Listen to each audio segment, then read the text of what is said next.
Mr. President. Democrat leader. We in a quorum? No.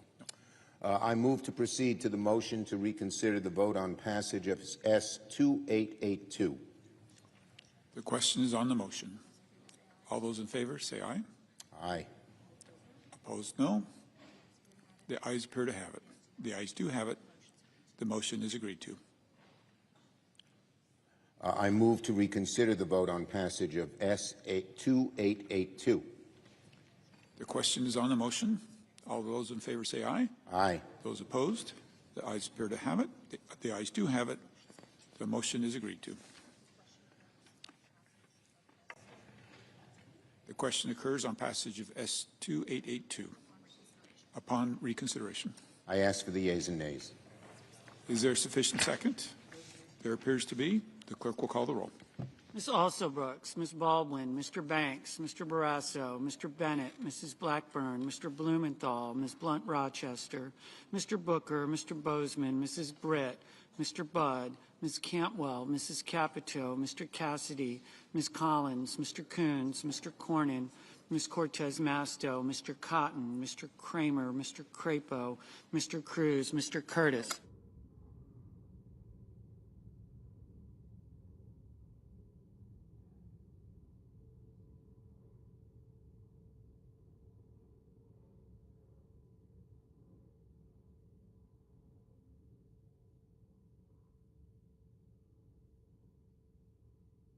Mr. Daines.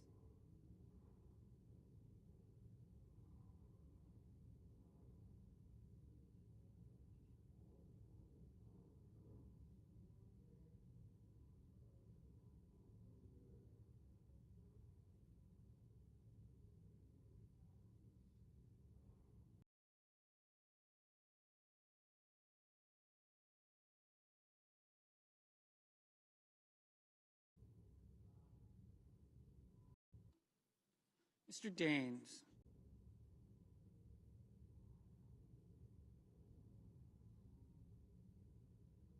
Ms. Duckworth. Mr. Durbin.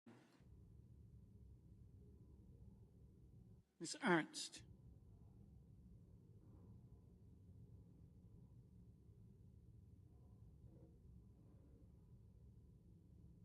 Mr. Fetterman. Mrs. Fisher. Mr. Gallego, Mrs. Gillibrand,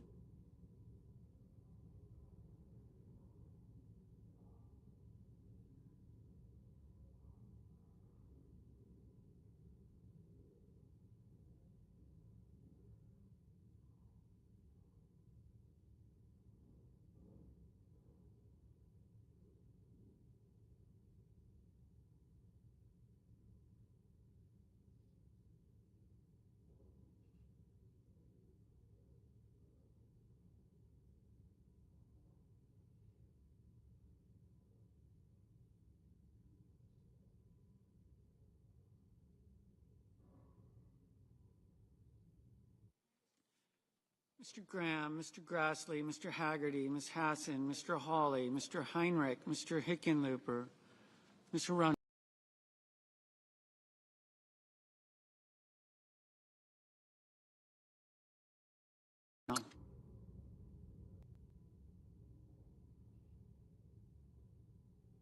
Mr. Hoven, Mr. Husted, Mrs. Hyde-Smith, Mr. Johnson, Mr. Justice, Mr. Kane, Mr. Kelly, Mr. Kennedy, Mr. Kim, Mr. King, Ms. Klobuchar, Mr. Lankford, Mr. Lee, Mr. Lujan, Ms. Lummis, Mr. Markey, Mr. Marshall, Mr. McConnell, Mr. McCormick, Mr. Merkley,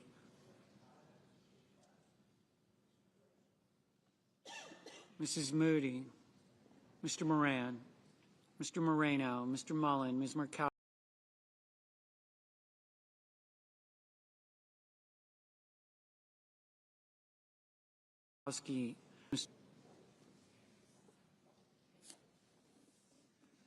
Mr. Ricketts, Mr. Risch,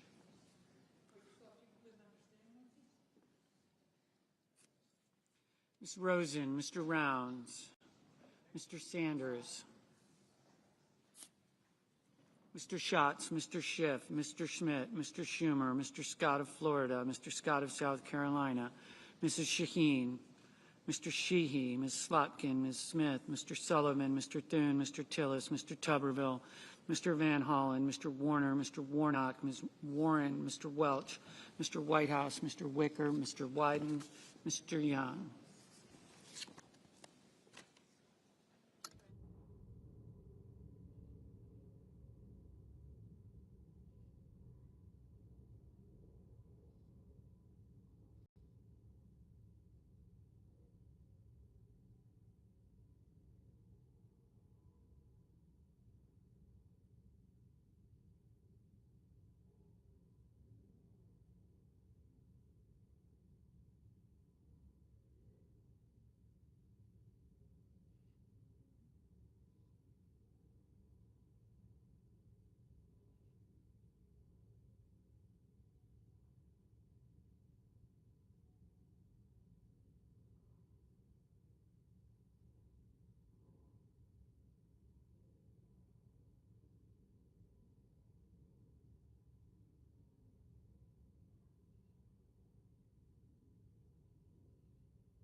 Senators voting in the affirmative: Blunt Rochester, Fetterman, Gillibrand, Hassan, Lujan, Markey, Murray, Schatz, Schumer. Senators voting in the negative: Capito, Curtis, Fisher, Graham, Johnson, Kennedy, Lee, Marshall, Hall, Scott of South Carolina, Thune.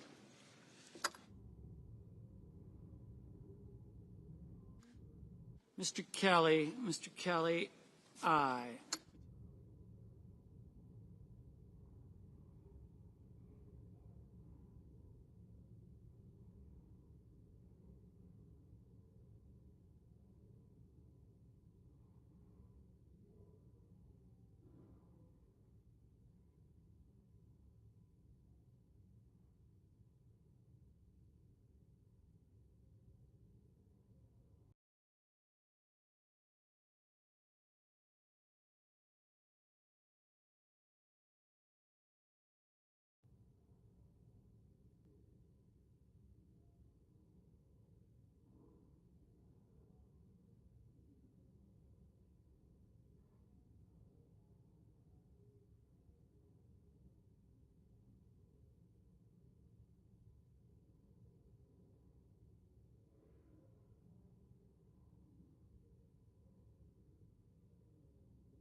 Mr. Rounds, no.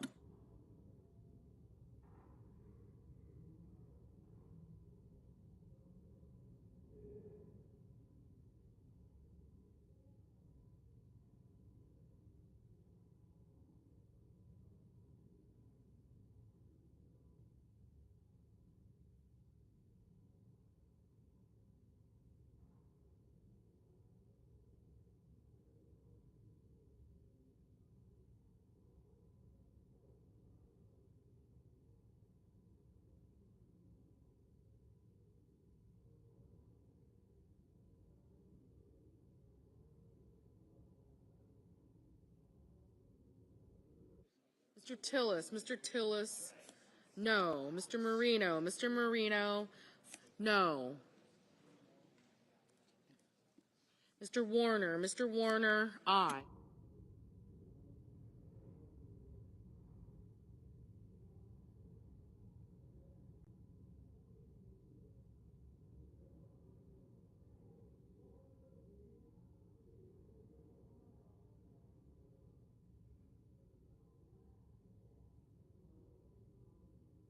Ms. Cortez Masto, aye.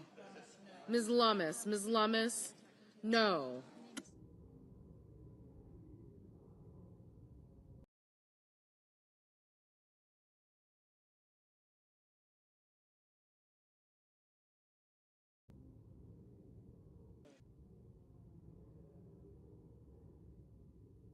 Mr. Kane, aye.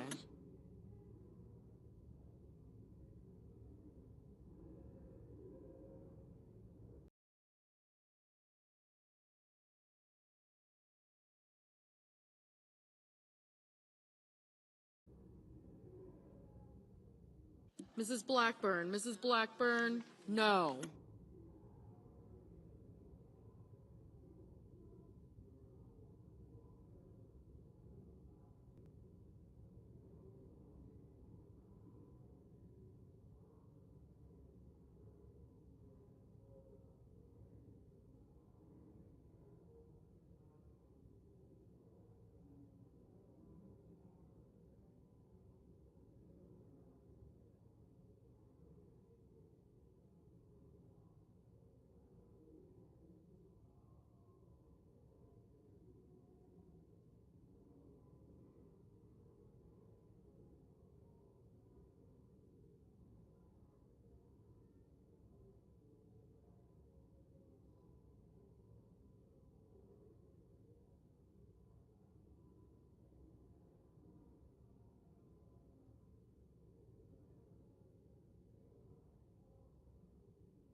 Mr. Merkley, aye.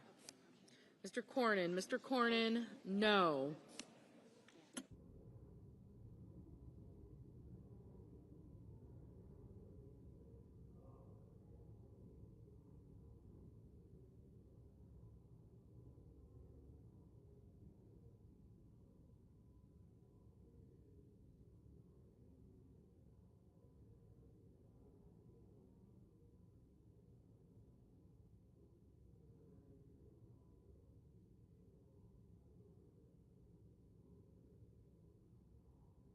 Mrs.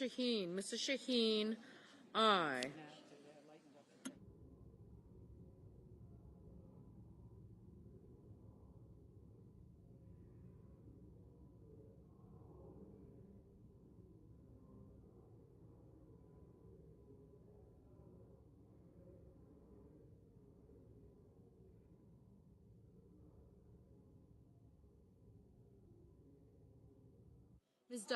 Ms. Duckworth, aye.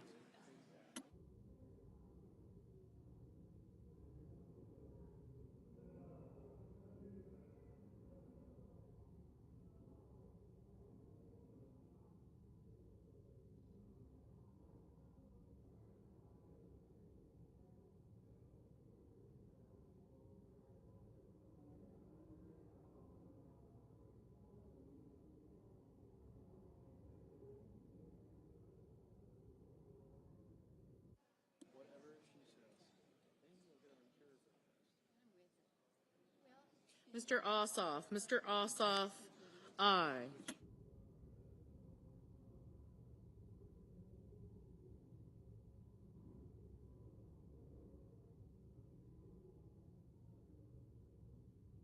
Mr. Durbin. Mr. Durbin, aye. Mr. Banks. Mr. Banks, no.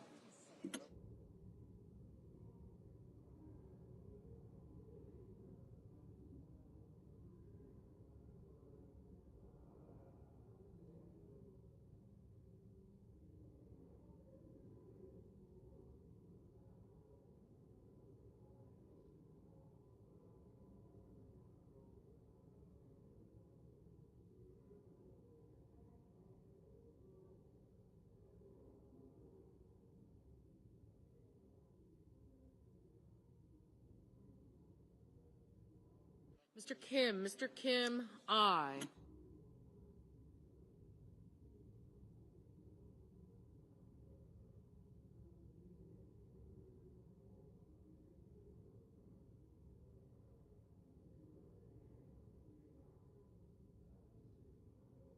Ms. Murkowski, no. Mr. Sanders, aye.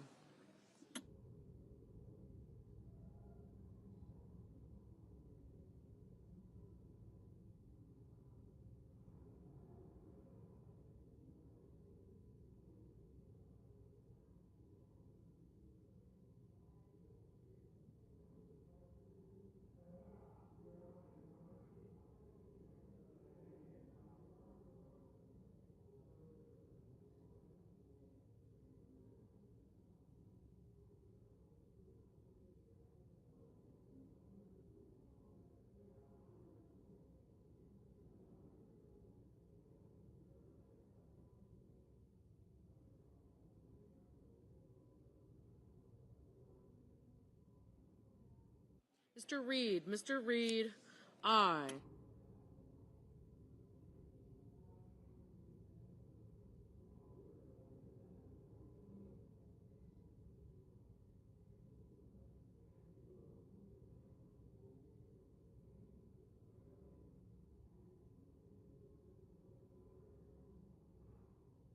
Mr. King, aye.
Ms. Klobuchar, aye.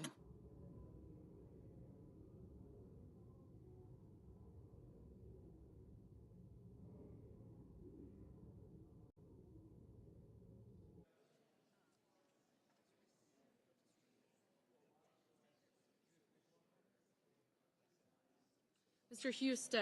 Husted, no. Mr. Schmidt, no.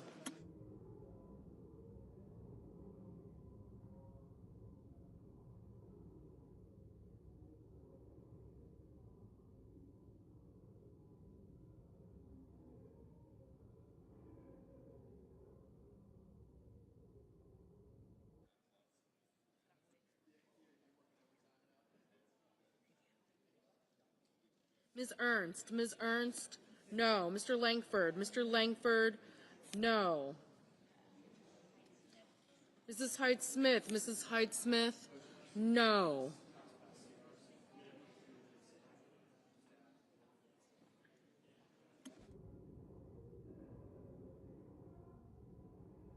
Mr. Wyden. Mr. Wyden, aye.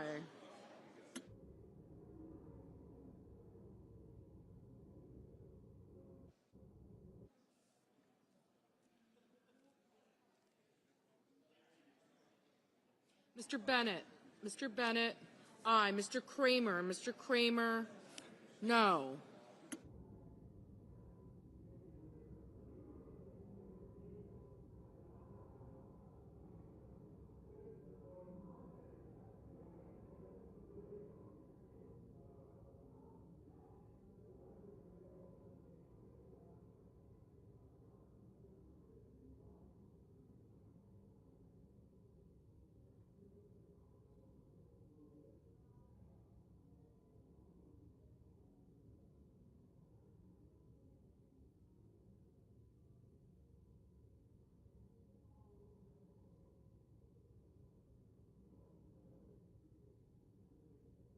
Mr. Tuberville. Mr. Tuberville, no.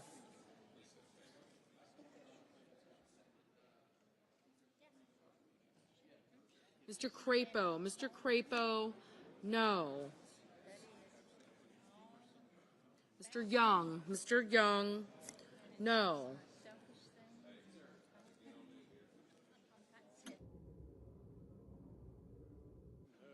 Mr. Justice. Mr. Justice, no.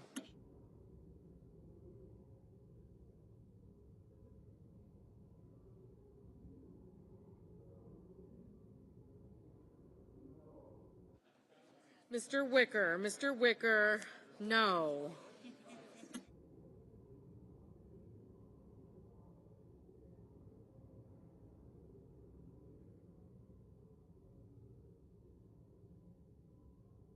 Mr. Blumenthal. Mr. Blumenthal, aye.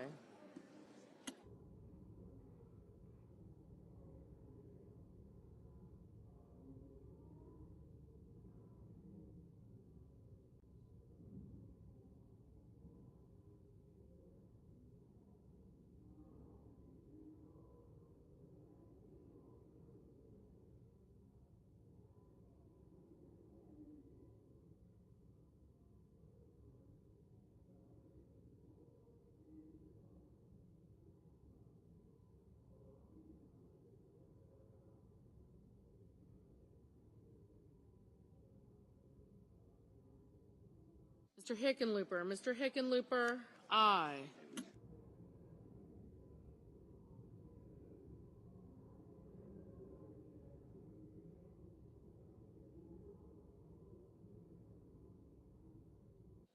Mr. Scott. Mr. Scott of Florida, no.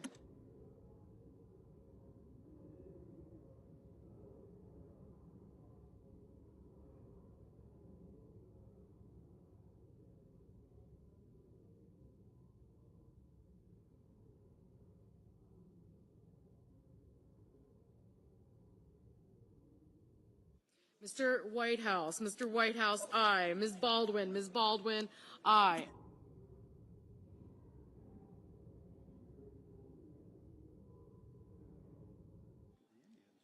Mr. Murphy. Mr. Murphy, aye. Mr. Moran. Mr. Moran, no.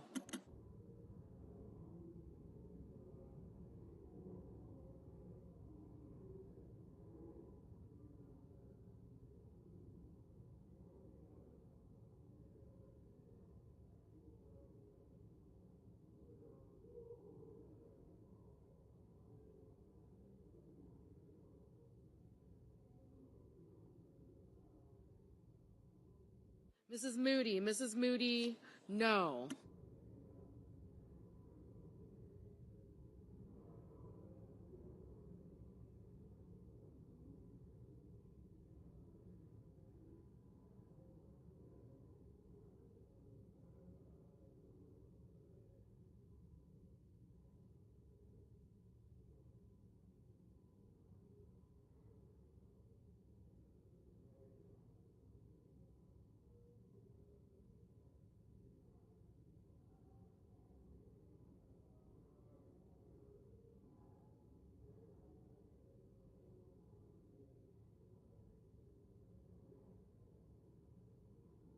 Ms. Hirono. Ms. Hirono, Aye.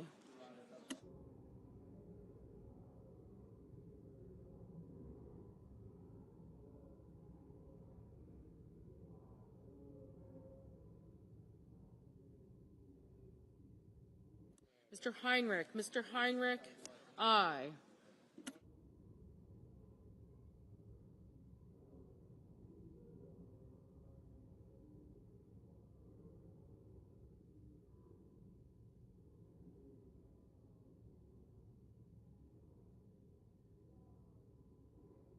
Mr. Bozeman. Mr. Bozeman. No. Mr. Barrasso. Mr. Barrasso. No.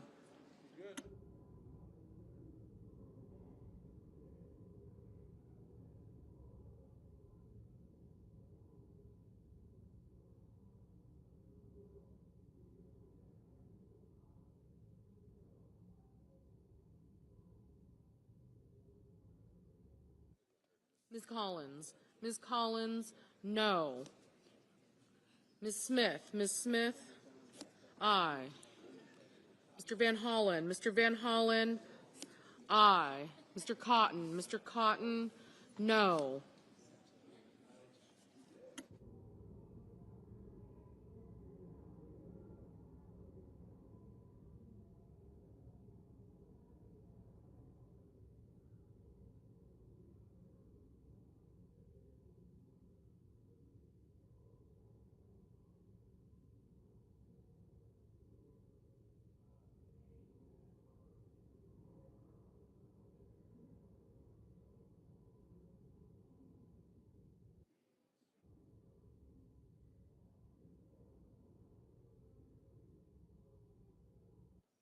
Mr. Schiff. Mr. Schiff. Aye. Ms. Warren. Ms. Warren. Aye.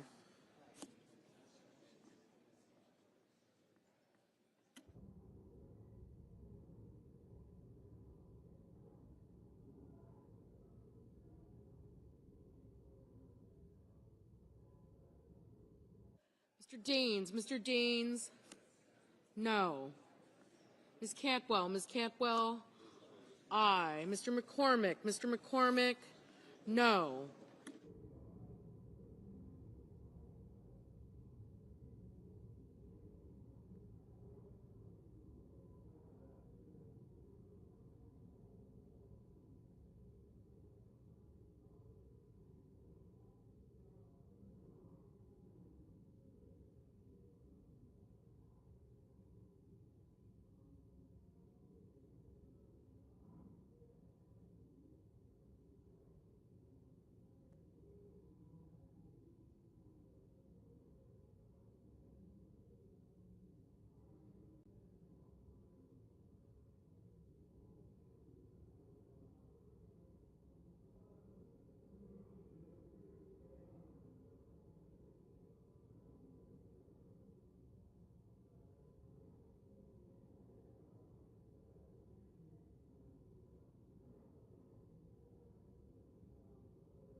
Mr. Budd. Mr. Budd.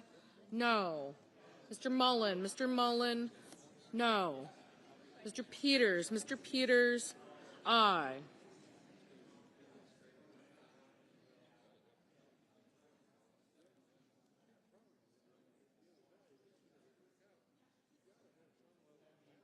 Mr. Hoven. Mr. Hoven. No.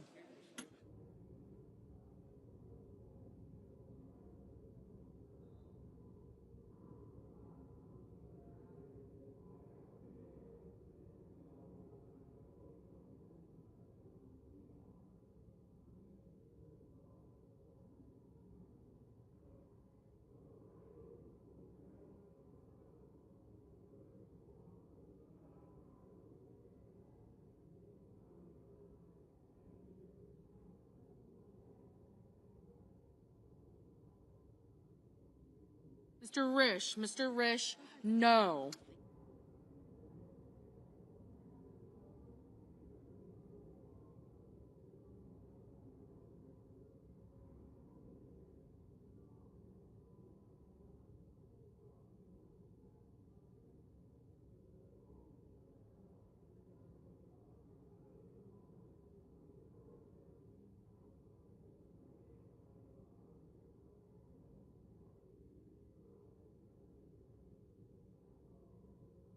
Mr. Welch. Mr. Welch, aye.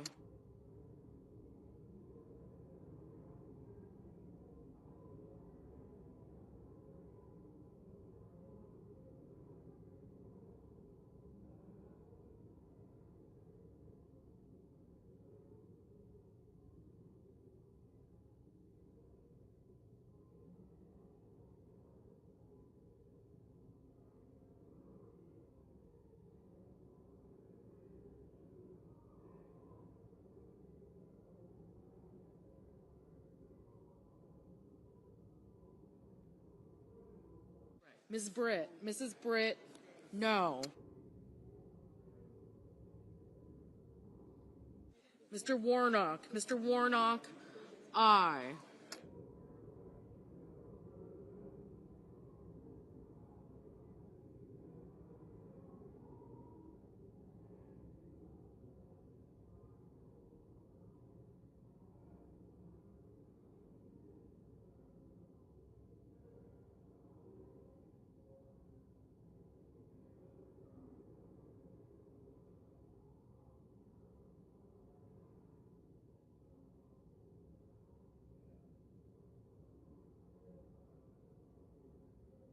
Ms. Also Brooks. Ms. Also Brooks, aye.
Mr. Ricketts. Mr. Ricketts, no.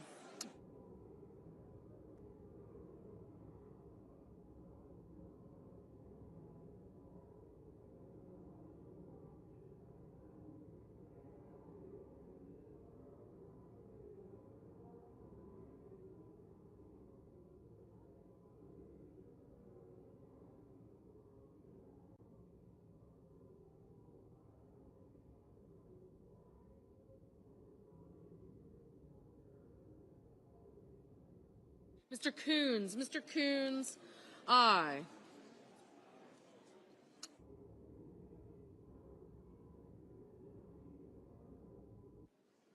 Mr. Booker. Mr. Booker, aye.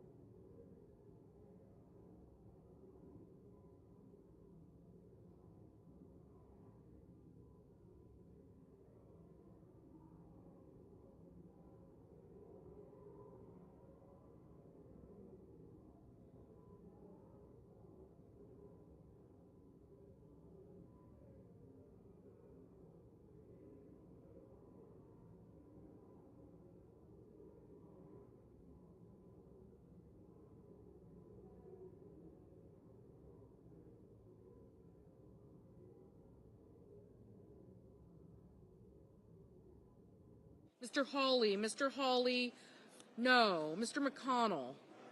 Mr. McConnell, no.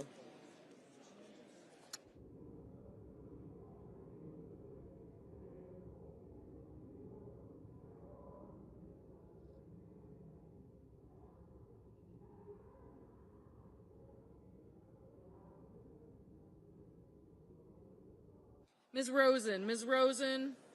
Aye. Mr. Gallego? Mr. Gallego? Aye. Ms. Slotkin? Ms. Slotkin? Aye.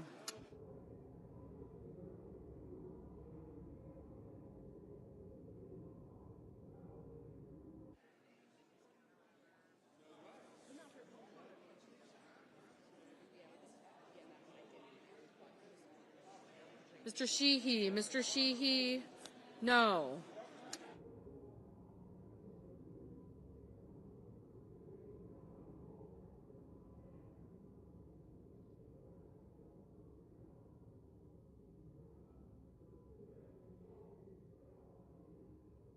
Mr. Haggerty? Mr. Haggerty? No. Mr. Sullivan? Mr. Sullivan? No.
Mr. Cruz? Mr. Cruz? No.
Mr. Padilla. Mr. Padilla, aye.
Hello.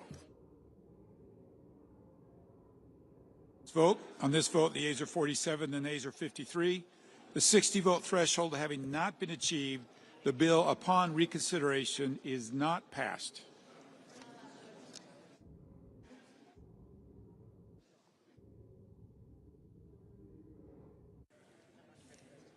Mr. President,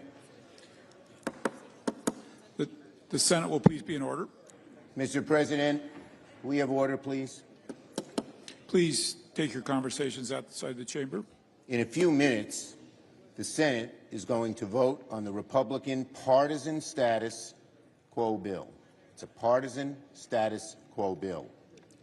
The Republican CR was the wrong option for America a week ago. It remains the wrong option today because it does nothing, absolutely nothing, to solve the biggest health care crisis in America. As we speak, tens of millions of Americans are getting letters in the mail informing them that their health care premiums are about to shoot up by an average of 114%. For a working-class family that needs health care, this is a huge increase. It's going to dramatically hurt them. And our Republican colleagues want to do nothing about it. 4 million people are about to lose coverage. 24 million people will see their health care costs go up. And even if you don't have ACA, the insurers are going to raise rates on you because they're getting so much less money because of all the cuts my colleagues made. This is a crisis. Now, I know the leader is going to show a poll that says that Democrats will be blamed for the shutdown. There are many more polls that show Republicans are blamed. The question in that poll is biased. Biased. In the New York Times, but it's biased. If you turn the...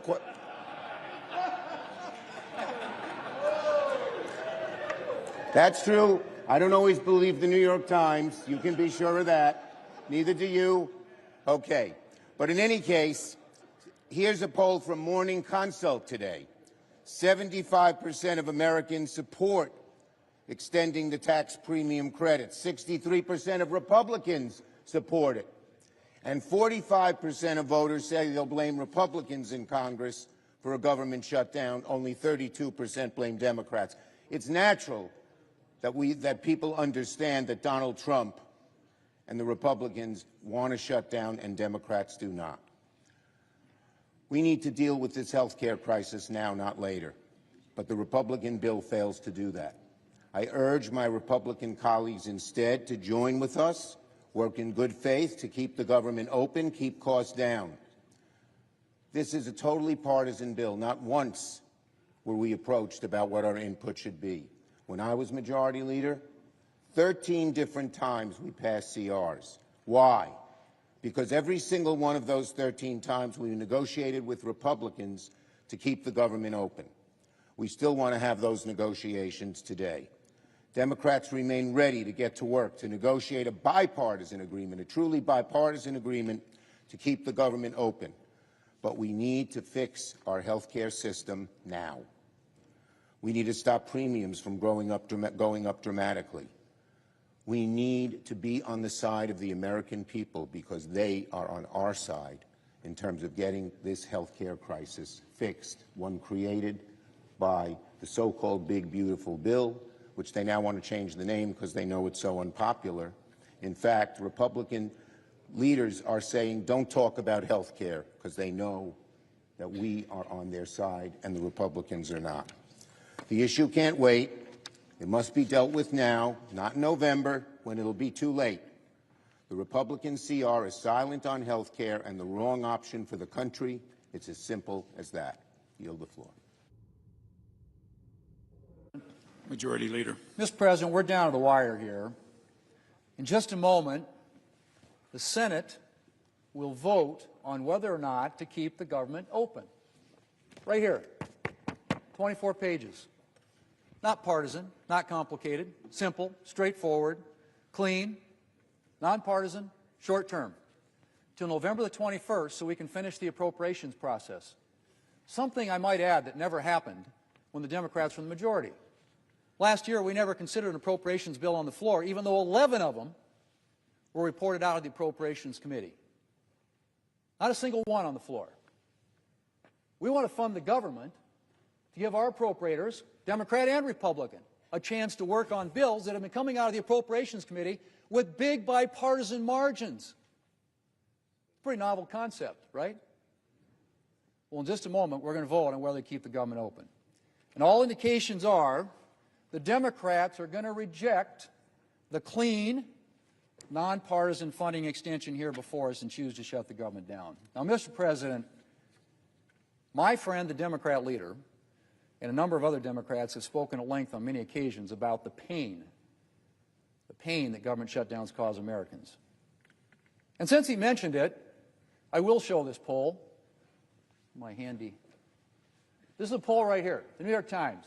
Oh, by the way, this morning the Democrat leader used one of my other charts. Thank you for doing that. It makes my point. I'm guessing he may be, you want to use this one? Maybe not. But this one is New York Times. And basically the question on views on whether Democrats should or should not shut down the government if their demands are not met. 65% should not, 27% should. Now, granted, I mean, I don't think the issue here is who gets the blame, who gets the political blame. That's not what this should be about. This issue, honestly, folks, is about the American people. A lot of Democrats, a lot of Republicans, a lot of independents want us to keep the government open. So why are the Democrats doing this? As was mentioned 13 times when they had the majority, we did short-term continuing resolutions. Republicans delivered, voted with Democrats to fund the government. Well, I know why we're doing this, Mr. President. The Democrats' far-left base said jump. And Democrat leaders said how high. But the far-left's determination to oppose anything President Trump has ever said or done is not a good reason for subjecting the American people to the pain of a government shutdown. So I would say to my Democrat colleagues who still care more about their constituents than the dictates of far-left interest groups, think about what you're doing. Democrat leaders may be determined to take government funding hostage for their own partisan purposes. You don't have to join them. We can pass a clean, nonpartisan bill and get back to the business of the American people. Mr. President, I move to proceed to the motion to reconsider the vote on passage of H.R. 5371. The question is on the motion. All in favor, say aye. Aye. All opposed, say nay. The ayes appear to have it. The ayes do have it. The motion is agreed to. Mr. President, I move to reconsider the vote on passage of H.R. 5371. The question's on the motion. All in favor, say aye. All opposed, nay. The ayes appear to have it. The ayes do have it. The motion is agreed to. The question occurs on passage of the bill upon reconsideration. Mr. President, I ask for the ayes and nays. Is there sufficient second? There appears to be. There is. The clerk will call the roll. Ms. Alsobrooks. Ms. Baldwin.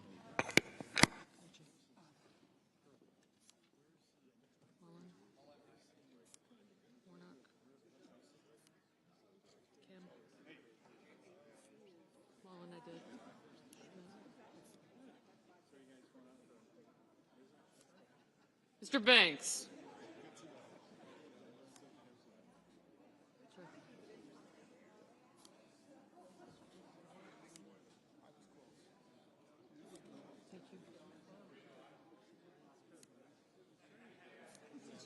Thank you.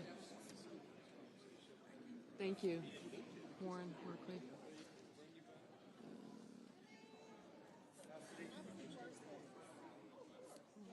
Smith.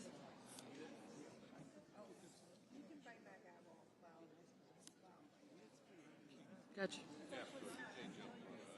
Thank you. I got you. Thank you. I'm deferring to my junior self. Not as little. The cellmate. Thanks. Tuberville, Thank you you. gotta get Tuberville. Well, I said you, but not the cellmate. And you're an aye.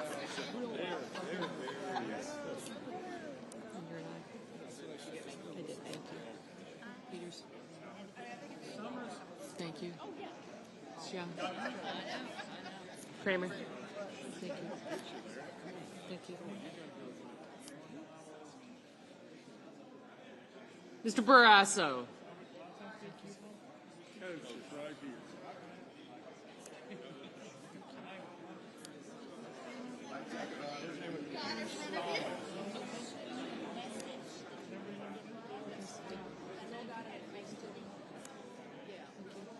Bozeman's next.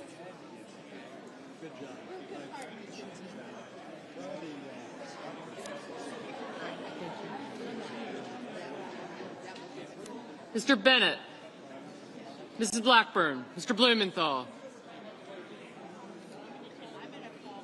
Ms. Blunt Rochester, Mr. Booker,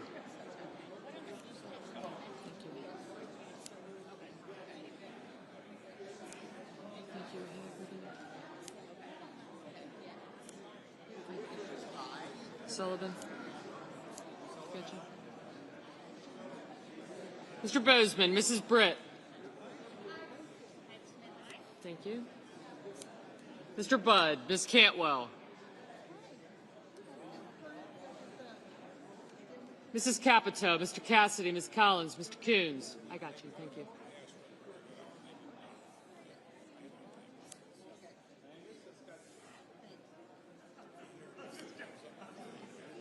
Mr. Cornyn, Ms. Cortez Masto, Mr. Cotton, Mr. Kramer, Mr. Crapo, Mr. Cruz, Mr. Curtis, Mr. Daines, Ms. Duckworth, Mr. Durbin, Ms. Ernst,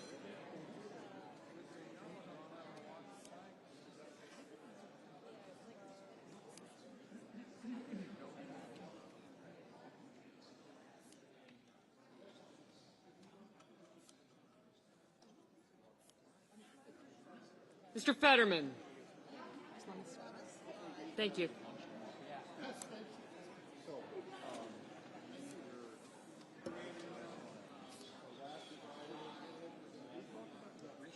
Thank you. Mrs. Fisher. Mr. Gallego. Mrs. Gillibrand. Mr. Graham. Mr. Grassley. Mr. Haggerty, Ms. Hassan. Mr. Hawley, Mr. Heinrich.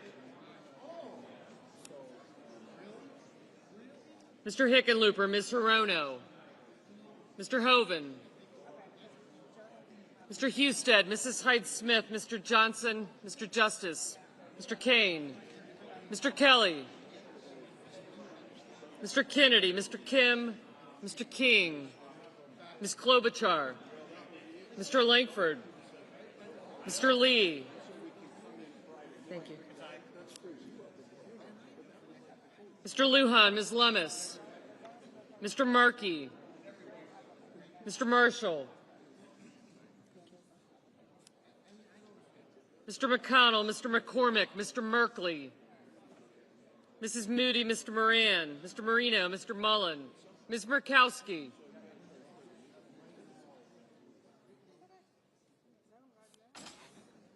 Mr. Murphy, Mrs. Murray, Mr. Ossoff, Mr. Padilla, Mr. Paul,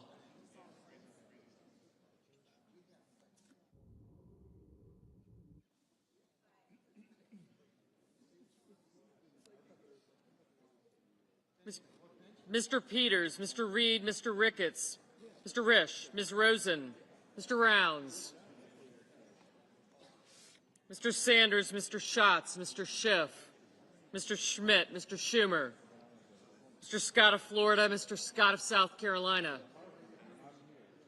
Mrs. Shaheen, Mr. Sheehy, Ms. Slotkin,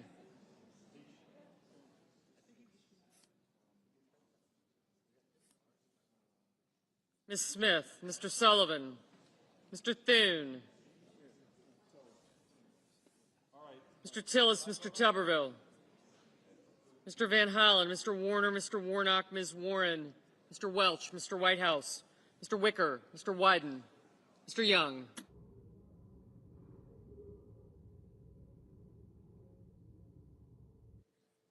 Senators voting in the affirmative: Barrasso, Blackburn, Bozeman, Britt, Budd, Capito, Cassidy, Collins, Cornyn, Cortez Masto, Cotton, Kramer, Crapo, Cruz, Curtis, Daines, Ernst, Fisher, Graham, Grassley, Haggerty, Hawley, Husted, Hyde-Smith, Johnson, Justice, Kennedy, King, Lummis, McConnell, McCormick, Moody, Moran, Marino, Mullen, Ricketts, Risch, Schmidt, Scott of Florida, Sheehy, Sullivan, Tillis, Tuberville, Wicker, and Young.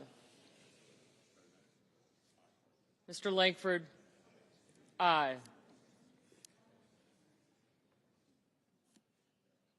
Senators voting in the negative: also Brooks, Baldwin, Bennett, Blumenthal, Blunt Rochester, Booker, Duckworth, Durbin, Hickenlooper, Hirono, Kane, Kim, Klobuchar, Lujan, Merkley, Murray, Padilla, Peters, Reed, Rosen, Sanders, Schatz, Schiff, Schumer, Slotkin, Smith, Van Hollen, Warner, Warnock, Warren, Welch, Whitehouse, and Wyden. Ms. Cantwell, no.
Mr. Fetterman, aye.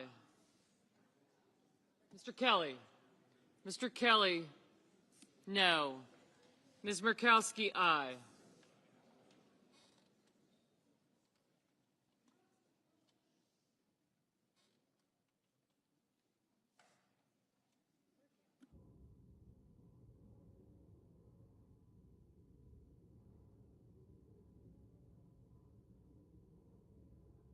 Mr. Ossoff, no. Mr. Banks, aye.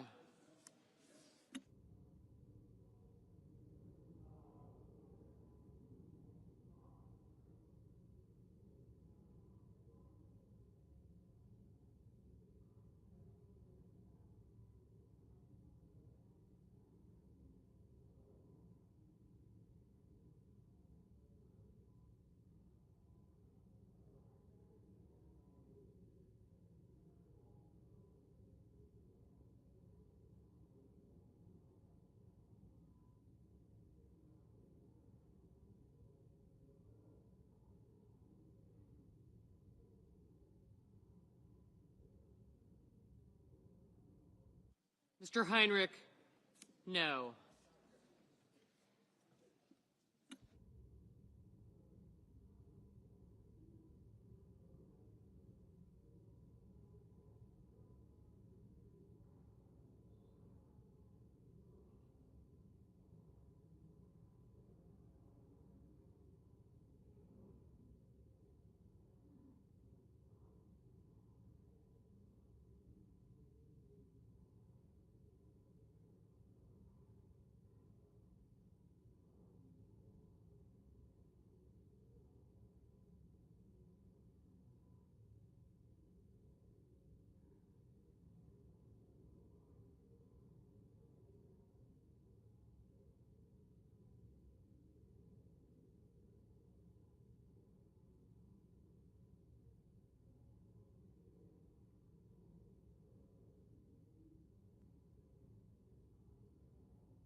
Mr. Thune, aye.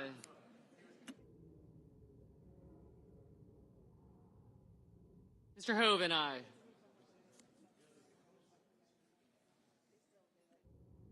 Mr. Gallego. Mr. Gallego, no.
Mrs. Gillibrand, no. Mr. Murphy, no.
Mr. Coons, no.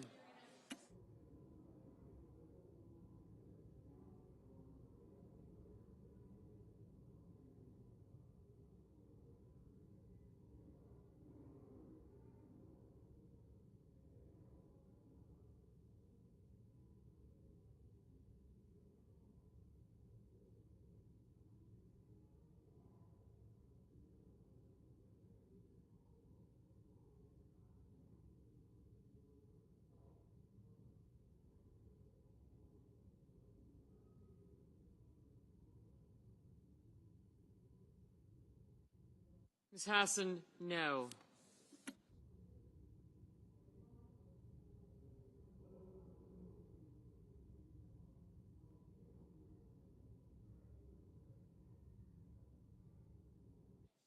Mr. Markey, no.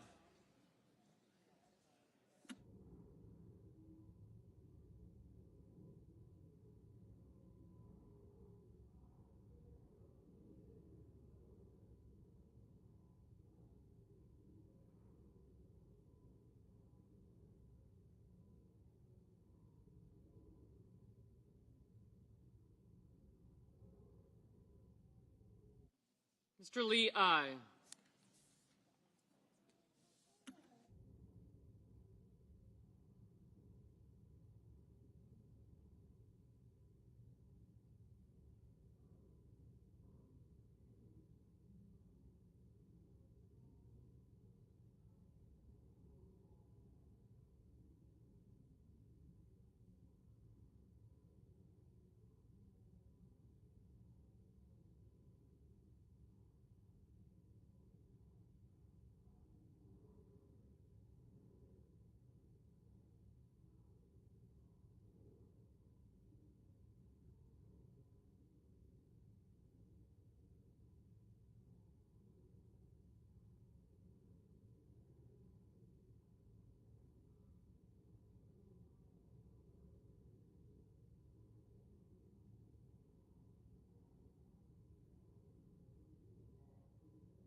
Mrs. Shaheen, no.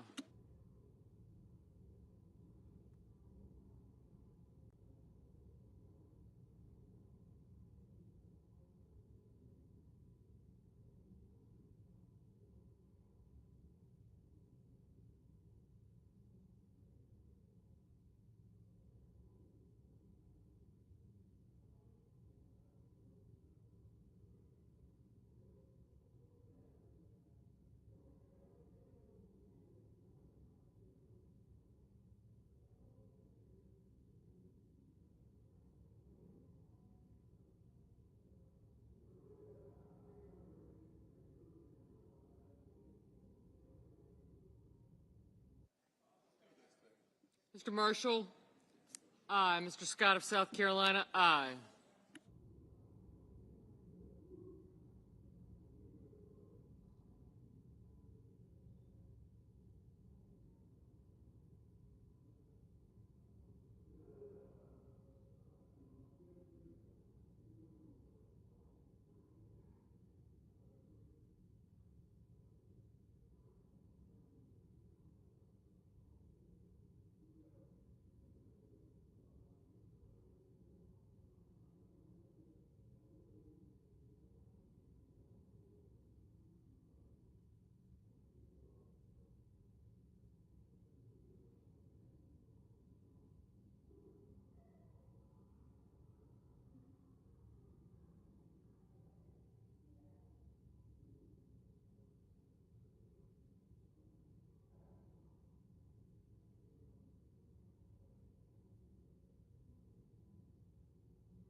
Mr. Rounds, aye.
Mr. Paul, no.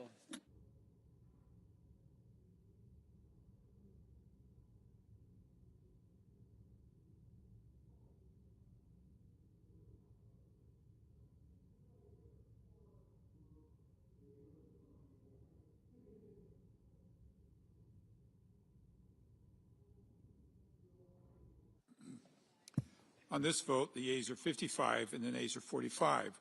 The 60-vote threshold having not been achieved, the bill upon reconsideration is not passed.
President. Senator from Kansas. Mr. President, thank you. We just, for a second time, failed to pass a continuing resolution to allow the federal government to continue to operate. It's because we are coming to the end of the fiscal year. The appropriation bills have not all been approved, although almost all of them have been approved and approved by the Senate Committee on Appropriations, and several of them have been passed here in the United States Senate. This makes no sense to me. This is not a shutdown that makes any sense at all, and the American people, Kansans, deserve something different from the United States Senate. Every city council or commission, every school board, every local government office in my state passes a budget and then lives within that budget every year. Every local unit of government at home can figure this out, and the United States Senate is failing one more time. A shutdown means uncertainty. Shutdown means dysfunction. And the issue to me is this continuing resolution that would fund the federal government for 21 more days. I'm going to say that differently, until November the 21st. A short period of time is designed to avoid that dysfunction, to avoid that uncertainty. All that's required is that we pass a continuing resolution, 60 votes in the United States Senate, to keep government functioning so, and this is the reason it makes no sense to me, so that we can pass the remaining appropriation bills, all but one of which has been passed by the Senate Appropriations Committee, and most in hugely bipartisan ways. And for whatever purpose and for whatever reason, I don't understand, that seems beyond our capability. I understand there are those who wish to bring other issues to this bill. Could we do one thing at a time, and when that one thing is as important as the continuing resolution, to do it right now, to do it yesterday, to do it tomorrow? We can't pass a continuing resolution because there are those who want to bring other issues into the bill. Could those other issues not be considered at a later time? Seems to me that passing appropriation bills, the federal government functioning, is one of the primary necessities and responsibilities of the United States Senate, of the Congress of the United States. This is simple and straightforward. Give us a few more weeks to process the remaining appropriation bills. Government continues to function while we do so. A continuing resolution, particularly long-term, is a crazy thing because it says we're going to fund the federal government at the same level in the same way that we did last year. And if it's multiple years of continuing resolutions, the same way we funded government the year before that. Does anyone believe that the priorities of this country are identical to last year? Does anybody believe that they're identical to 2 years ago? Aren't there things that deserve more money? Higher priority? Aren't there things that deserve no money? Aren't there things that deserve less money or maybe even the same? A long-term continuing resolution is a crazy idea, and the short-term resolution of a CR that we're dealing with right now is an unnecessary idea. It's unnecessary because we can pass the appropriation bills and avoid a long-term CR, and we just need the time to do it. So a short-term continuing resolution, do it, take up the appropriation bills, as this majority leader has promised to do, and this majority leader has demonstrated he's willing to do it. It's a pretty straightforward solution to me. Give us a little more time, a few more weeks. Immediately begin the consideration of the appropriation bills that have been reported by the Senate Committee on Appropriations. And at the end of that period of time, we don't need a continuing resolution. We will have done our task. I yield the floor. Senator from Hawaii. Mr. President, I thank the senator from Kansas, and at the risk of getting him into political trouble, I am a huge fan of his. But I want to address the question that he asked, which I think is a legitimate one, which is, what's the hurry on the Affordable Care Act premiums? And there's a really straightforward answer, which is that people are getting letters tomorrow from their insurance carriers. Around 24 million people are going to get letters anytime from now until mid-November. And they are going to pay. Now, 24 million Americans are going to be told that because of the last tax bill that was just enacted by Trump and the Republicans, that people are going to be paying an average of 114% more per person per month.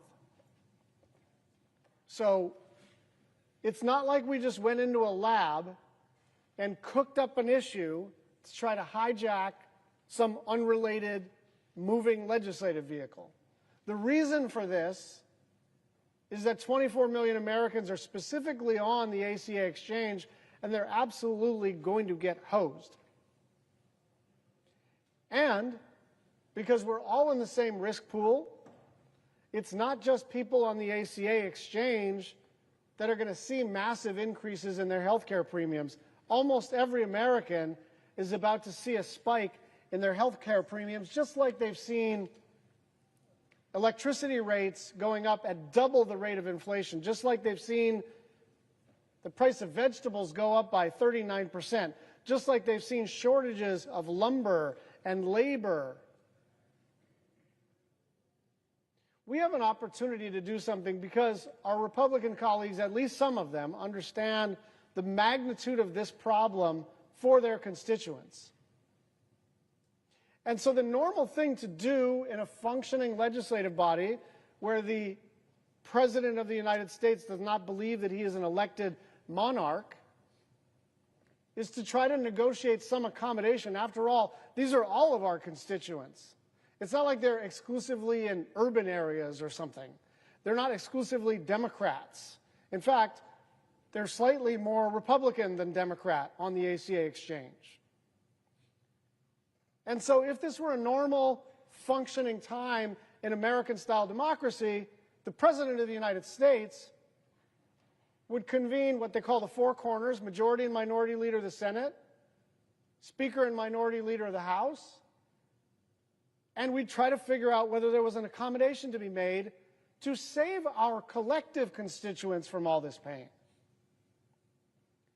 And so when Democrats had the trifecta, When Democrats had the House and the Senate and the presidency, we didn't have any shutdowns. And it wasn't because there's more goodwill on the Republican side towards continuing resolutions than there is on the Democratic side towards continuing resolutions. The reason is because Chuck Schumer and Nancy Pelosi sat down with Mitch McConnell and Kevin McCarthy or whomever it was and the president, and they figured out a deal. Even to raise the debt ceiling, Kevin McCarthy said, not for free. So this idea that the minority party, only this minority party, only in this time in United States Senate history, we are to shut up and do whatever we are told. And what's worse is they're asking the majority party to do the same thing. This president believes that he's a monarch. This president finds the legislative branch to be a nuisance. And you know what? The legislative branch is a nuisance. That's the architecture of the Constitution of the United States. We're supposed to be in a struggle with each other. We're supposed to argue and fight. And then we're supposed to come to an accommodation. But we can't come to an accommodation until there's a meeting. And so we're going to be here fighting for health care, and we're also going to be here fighting to reopen the government. If the clock strikes midnight and we're not able to avert this shutdown, then we are going to be here ready to deal. We understand we're not going to get everything we want. We understand we're in the minority. We understand we're out of power. But understand this, we're not powerless. We still represent, pessimistically, 47% of the, certainly 47% of the Senate seats, but something like half the country wants us to represent their point of view. And the point of view that we are representing, by the way, is shared by most of the constituents who are represented by Republicans too. And so there is still a pathway, but it has to be pursued. And so the onus is on the President of the United States and the Majority Leader and the Speaker to find that pathway. I yield the floor.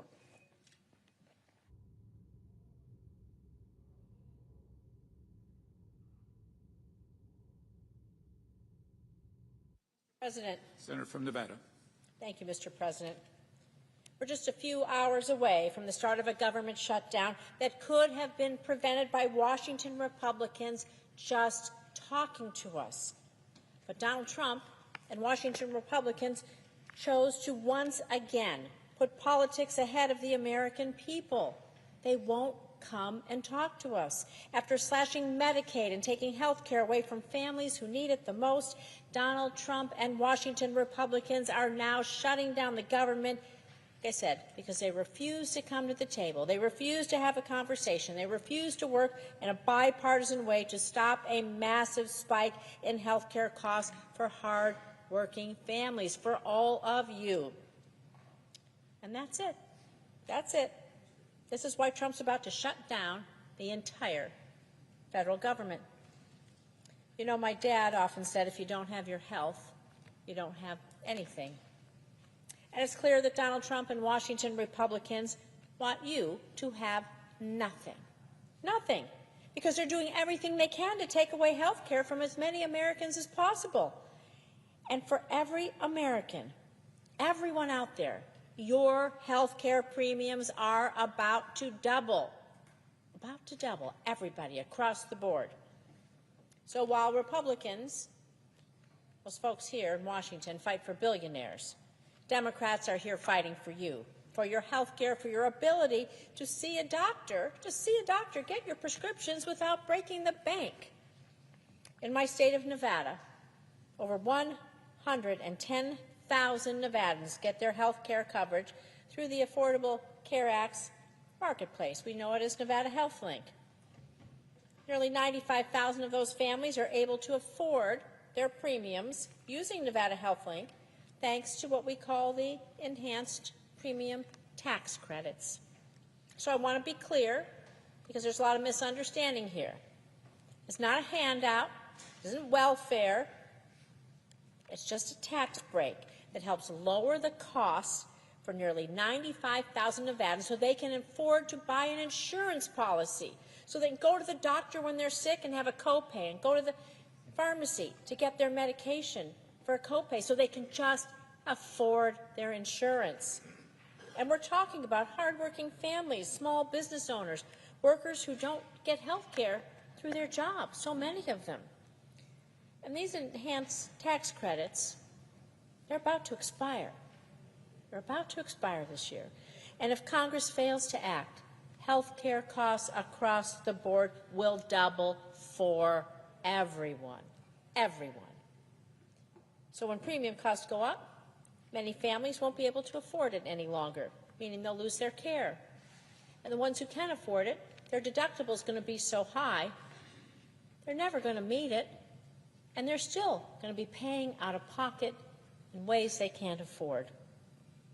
You know, more than 38,000 people in my state alone, well, they're going to probably lose their coverage right away, all because Washington Republicans just refuse to extend this tax credit, allowing them to purchase their own insurance. Families, sadly, are going to be forced to make impossible choices. They'll be forced to delay care. They'll skip doctor's visits. They'll cut their medication in half. Cut those pills, give them half a shot of insulin to make ends meet. And these choices are real. They're real for these families, and sometimes they have tragic consequences. And since the beginning of this year, Democrats have been trying to work in good faith with Washington Republicans to extend these ACA enhanced premium tax credits and protect Americans' health care coverage. We've even introduced bills to extend the tax credits. We've tried to pass them right here on the floor, and at every turn, Washington Republicans have refused. They've refused to hear your voice, refused to listen to you. My phone is ringing off the hook about people scared to death about losing their health insurance. And earlier today, when given an opportunity to keep the government open and extend the credits, every Republican voted no. Instead of working with Democrats to keep health care affordable, Washington Republicans are holding the government and the American people's health hostage to score political points. So I'm going to be clear here. We will not be bullied by Donald Trump, and we will not be bullied by Washington Republicans into sacrificing your health care, the health care of American families, of our children, of our seniors, of our friends and neighbors. Not now, not ever. Trump can't bully us into taking away your health care. Nevadans sent me here to fight for them, not to cave and let Washington Republicans and Donald Trump take away your ability to go to the doctor and get your medication. Everyone should have access to affordable, quality care. Health care is not a bargaining chip. It's not a political weapon. It's a lifeline. And Washington Republicans have the power. They have the power to prevent this shutdown today. Just come and talk with us. So I urge them to do their jobs. Come to the table, have a discussion, have a negotiation, extend the ACA premium tax credits, put people over politics. The time is now. Thank you. I yield the floor.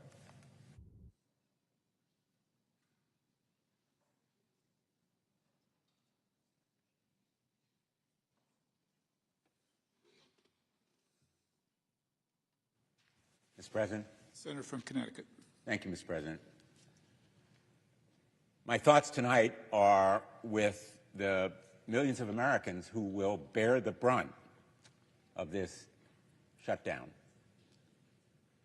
The families in the path of hurricanes who will go without the services of FEMA, the veterans who will lack many of the helping hands in the VA, the recipients of Social Security who will be unable to verify their cards or perhaps receive payments that they've been denied, and others, millions of others Americans who unnecessarily will be hurt, perhaps people who depend on the social safety net that we have established and may be torn by this shutdown.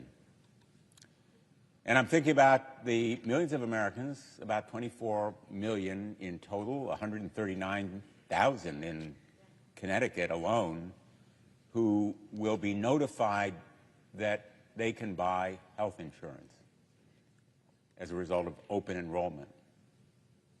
But what they lack in information is whether or not that health insurance will be affordable, because they have no way of knowing whether it will extend beyond the end of the year, those subsidies that are so essential to their affording health care. And our Republican colleagues, we just heard the senator from Kansas say there's no hurry. Well, Americans can't get sick on Donald Trump's timetable. When people are told there's no hurry if you get sick for medical care, that sounds cruel because it is cruel and it's stupid. People who go without health insurance may lack the health care that can save costs of preventing more serious illness. And those costs eventually are borne by all of us. So this misguided denial of the certainty people need that health care insurance subsidies will be extended beyond the end of the year really affects all of us. Premiums are rising already for all of us by 18% this year alone, because the healthiest people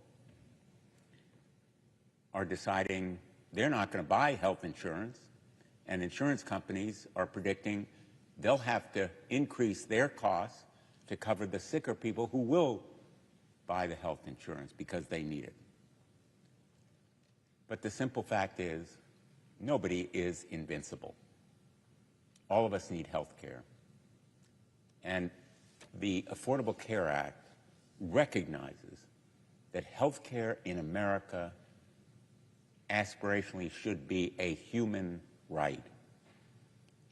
And our failure to provide it to those millions of Americans who will find health care insurance unaffordable is unacceptable.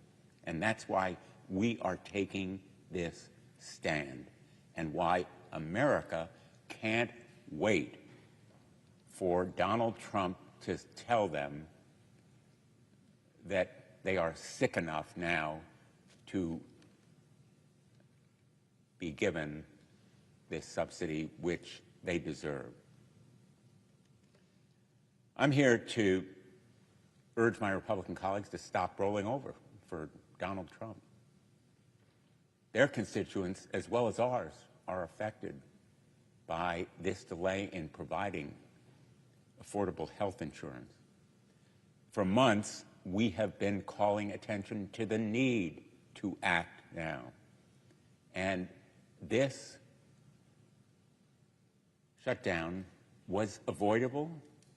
The path to stopping it was available, and shortening it, assuming it will occur, is still a possibility.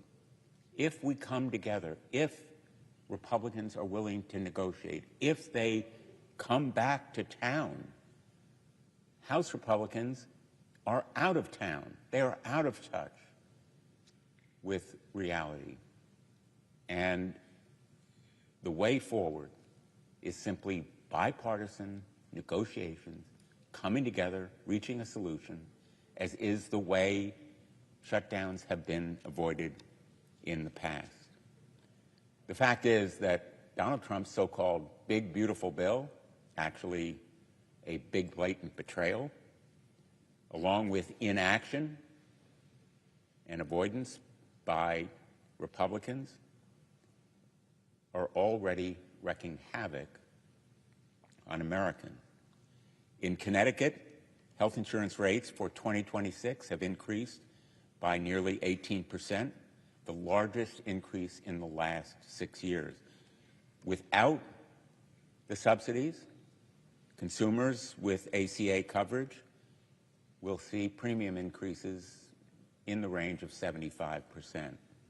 I have visited with hospitals, community health centers, physicians, and many more who have raised their deep concerns about the impending cuts in Medicaid. The budget bill Republicans passed in July is threatening also Medicaid coverage for 158,000 Connecticut residents. And anyone lucky enough to keep their coverage will see reduced benefits as the state struggles to make up the differences in lost federal revenue. Americans and our health care system simply can't afford to be nickel and dime like Republicans are forcing them to do. The ACA premium tax credits have protected millions of Americans from higher health care costs. They've reduced the number without health care insurance. They've provided robust choices for consumers and provided stability for health care providers, particularly in rural areas, and there are rural areas affected in Connecticut. And in addition to the impending cuts in Medicaid, Republicans are refusing to extend these subsidies. It is cruel, it is unnecessary, it is dumb. So I'm here to advocate for the 139,000 Connecticut residents who depend on these credits and the 24 million Americans who are making decisions about health care insurance coverage right now at their kitchen tables, in their living rooms, in their home. It should not be a partisan issue. At the end of the day, it's a choice. Do we choose a highly successful solution that has reduced health care costs for the whole nation, or do we allow the clock to run out and raise health care costs for families in every state in this country? That choice can still be made in the next 24 hours, in the next 2 days, to shorten and lessen the pain that will be felt by Americans. I choose to stand with working families. I will fight, and we are unified in our fight as a matter of conscience and conviction. We will not be bullied. Donald Trump should know that we will stand strong for working families in America. They deserve health care. It is about saving health care and holding Donald Trump accountable to follow the law. When there is a budget, when it's passed by Congress and signed by the President, he cannot be allowed to simply ride roughshod over it and disregard it. It is the rule of law and health care that's at stake here, and I will fight for them. Thank you, Mr. President. I yield. The senator from Rhode Island. Well, we are headed into a miserable situation. It is a miserable situation for all of the federal employees around the globe who are going to be put into shutdown mode.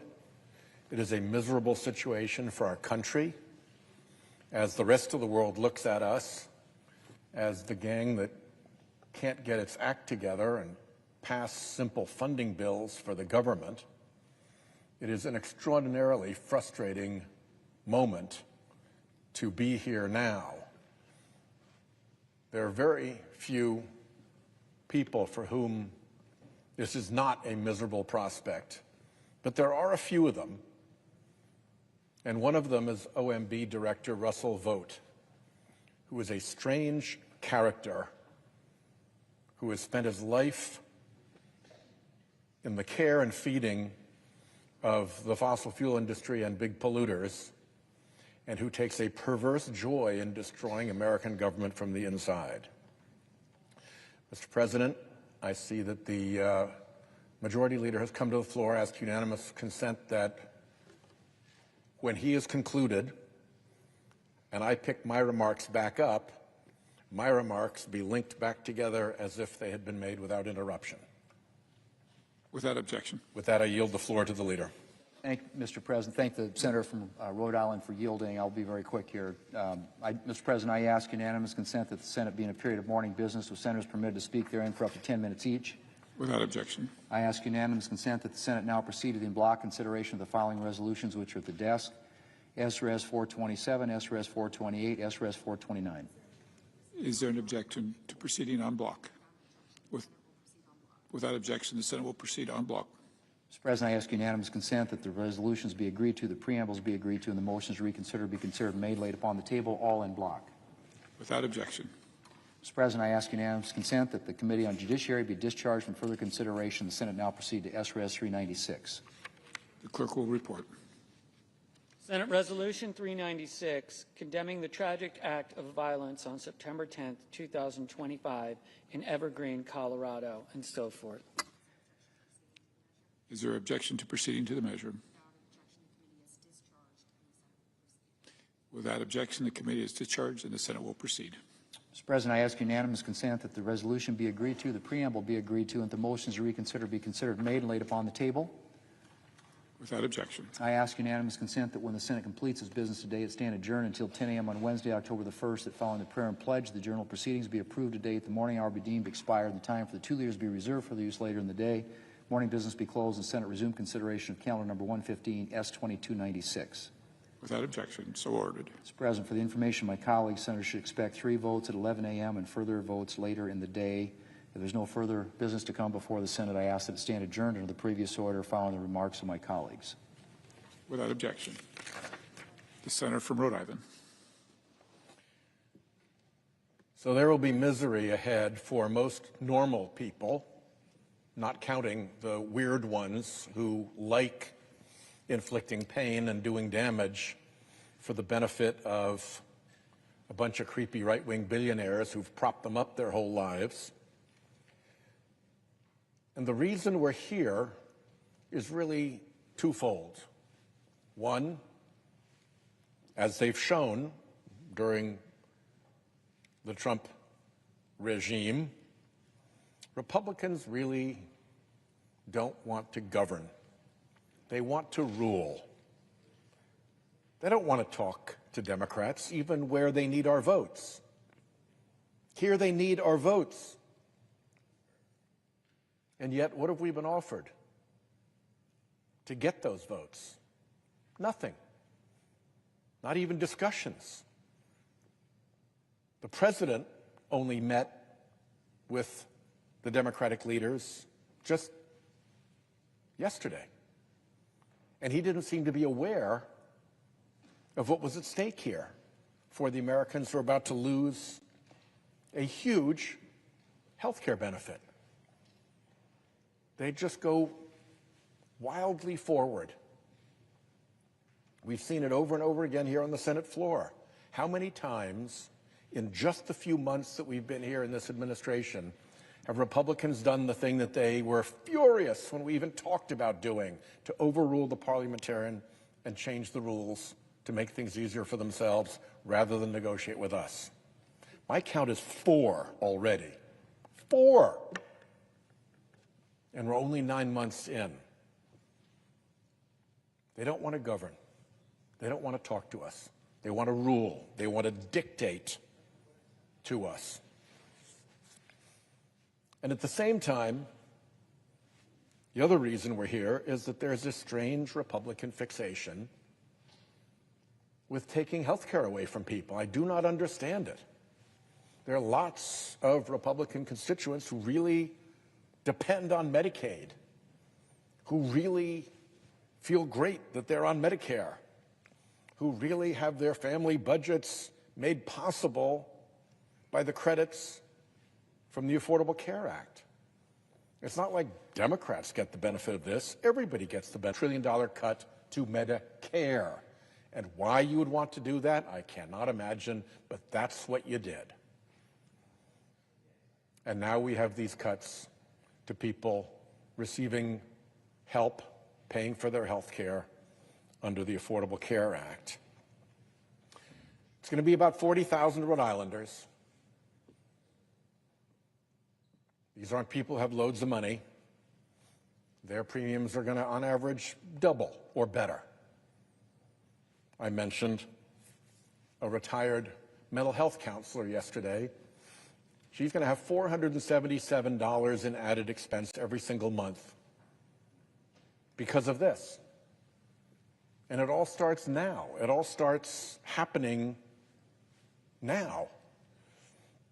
So when we're told, why are we forcing the issue now? It's because now is when the issue is upon us. When we're told, why don't we negotiate later? My question is, why aren't we negotiating now? Why would we believe when we're told that you'll negotiate later on this when you won't negotiate now on this? Now when you need our votes, you won't negotiate on something that you say you'll negotiate later? Why does that make any sense? Why is that even remotely credible? The harm starts now. The negotiations should start now. And frankly, what Democrats are asking for is something you ought to be doing anyway, just to help your own constituents. This shouldn't be hard at all. We should not be here having this conversation. This should have been resolved already, except that the Republican majority wants to rule, not govern, and they have this strange fixation with taking away health care, even from their own constituents. Over and over again, we've seen it. We've seen it with the repeated overrulings of the parliamentarian. We've seen it with the Beautiful for Billionaires bill that got rammed through with a simple majority. We've seen it with the change in the rules to allow 100 nominees to go through at a time under advice and consent. We have seen it with clean air standards that help everyone being repealed over and over and over again. The Republicans take the path that allows them to rule, not to govern, that allows them to ignore the minority party even when they need our votes, even when what we're asking for is in their constituents' interests, even when what we're asking for is something that their constituents want. Even then, we're up against this blockade. So I hope that Republicans come to their senses. I hope that the president realizes what he is doing and that we can put an end to this shutdown as quickly as possible. But let me make this absolutely clear. This is a shutdown that lands entirely at the feet of the Republican Party that controls the Senate, that controls the House, that controls the presidency, that won't negotiate with Democrats even when it needs our votes, and that has an unhealthy fixation with taking away health care from their fellow Americans. I yield the floor. Madam President. The senator from Delaware is recognized. Madam President, I'm asking why we're here. Why we're here on the floor of the Senate as the hours tick down to the end of the federal fiscal year and the shutdown of the federal government. I've served here 15 years. I've seen my share of shutdowns, and I know how much they hurt. How much they hurt the men and women of our military, federal law enforcement, folks who serve and protect our country at home and abroad. And they should not have to wonder when or if they'll get paid. A shutdown isn't good for our reputation abroad and our cohesion at home. I have always worked to find some path, some deal, some way to keep the government open. And I've talked to a dozen colleagues in recent days about this fight and about tonight. This is about health care. This is about my party saying enough is enough. We know that if you have health care, everything else can work itself out. And if you don't have your health, almost nothing else matters. President Trump ran on making America healthy again, on reducing prices, on making life easier for the working people of our country and their families. And instead, what we've seen is decision after decision, action after action by President Trump and the Republicans in Congress that raises prices on health care, on insurance, on drugs, on medications, whether it's the tariffs being imposed on prescription medications or the decision to end subsidies that keep health insurance affordable, or it's laying off thousands of researchers working to help cure pediatric cancer or address ALS or do research into HIV/AIDS, decision after decision that moves us in the wrong direction, that makes us sicker, poorer, and more divided. I'm usually one of the first to walk across the aisle and say, let's find a solution. Let's find a way out of this. And I've been doing that in recent days, talking with colleagues. But I can't see a way forward if we can't change direction and together say to the people we serve, we want to help with your health care. We want to stop the cuts to NIH and CDC. We want to reduce the increases in health insurance costs. We want to help you and your family. In my home state of Delaware, emergency room wait times are too long. And as millions of Americans get thrown off of health insurance, they're going to go to the emergency room. And those wait times will get longer and longer for all of us. Next month, we're going to find out how much health insurance premiums go up. For some Americans, they're going to double. But for all of us, they will go up. Health care is getting costlier, and Americans are getting sicker. So why am I standing on this floor tonight saying I'm not voting to keep this government open? Because enough is enough. There are ways we can and should work together to change direction, to put on the floor the bipartisan health appropriations bill that'll restore tens of billions of dollars to the NIH and CDC, that'll stop Trump's cuts to American health care and insurance and research. There's a path towards reforming and extending the Affordable Care Act that both parties should agree on. But folks, if you're listening, your member of Congress needs to hear from you, needs to know that you want us to work together to reverse course and end Trump's tragic cuts to health care.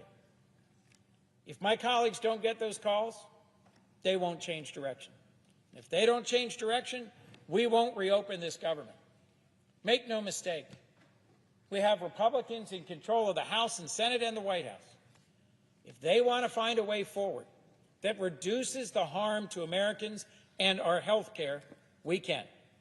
And I'll be one of the first to extend my hand to find that path. But if we don't change direction, we shouldn't reopen this government, because Americans have taken too many hits already, too much additional cost, too much cuts to health care research, too much increase to health insurance costs. This is a fight about America's health care, and we're fighting for you. Thank you. With that, I yield the floor. The chair recognizes the gentlelady from Minnesota. Madam President, I have 7 requests for committees to meet during today's session of the Senate. They have the approval of the majority and minority leaders. Duly noted. Thank you. Madam President, as my colleague from Delaware just noted, we are here today because Republicans have created a health care crisis for millions of Americans. And like the senator from Delaware, I am someone that works across the aisle all the time. I have one of the best records for bipartisan bills, and I think that's an important part of our governing, and that is to find common ground. You don't always pick your neighbors, but you find a way to live next to your neighbors. You find a way to work with them.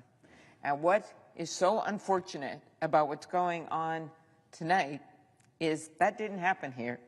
There was no crossing over the fence with some coffee for the neighbors to try to have a meeting, to try to work this out. In fact, it was Senator Schumer and Leader Jeffries that had a request time and time again that got canceled on a meeting with the president. There is still time to continue to negotiate, but not if they're just going to say, hey, this healthcare thing, it's not a problem. Well, maybe we can deal with it in December. First of all, who would believe that when Donald Trump just decides one thing one day or posts something on Truth Social and then everyone changes what they agreed to, which has happened time and time again. So that's one reason it's not reality unless he's at the table.